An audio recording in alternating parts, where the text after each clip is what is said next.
உயிர்மொழி நேயர்களுக்கு வணக்கம். இன்னைக்கு நம்ம வீடியோவில் பெரும்பாலான நபர்களுக்கு இருக்கக்கூடிய ஒரு சந்தேகம் என்ன அப்படின்னா, இப்போ ஜப்தி நடவடிக்கைக்காக ஒரு வழக்கு நடைபெற்று வருது. அந்த வழக்கு நடைபெற்று வரும்போது அந்த சொத்து ஜப்திக்குள்ளாக வேண்டிய அந்த சொத்துக்களை விற்பனை செய்தால் அது செல்லுமா செல்லாதா, இந்த கேள்வி பலருக்கும் இருக்குது. அதற்கான விடயத்தான் இன்னைக்கு நம்ம வீடியோவில் பார்க்க போகிறோம்.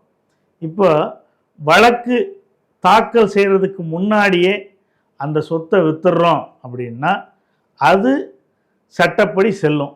ஏன்னா அதில் எந்த வழக்கும் இல்லை, வழக்கு நிலுவையில் இல்லை வழக்கில் உத்தரவு பிறப்பிக்கப்படலை. இந்த சூழ்நிலையில் விற்பனை செல்லுபடி ஆகும். அதுவே வழக்கு நடந்து முடிஞ்சதுக்கு பின்னாடி அந்த சொத்தை விற்கிறாங்க அப்படின்னா அதற்கு விற்கிறதுக்கு தடை இருக்குது. ஏன்னா வழக்கில் உத்தரவு இருக்குது.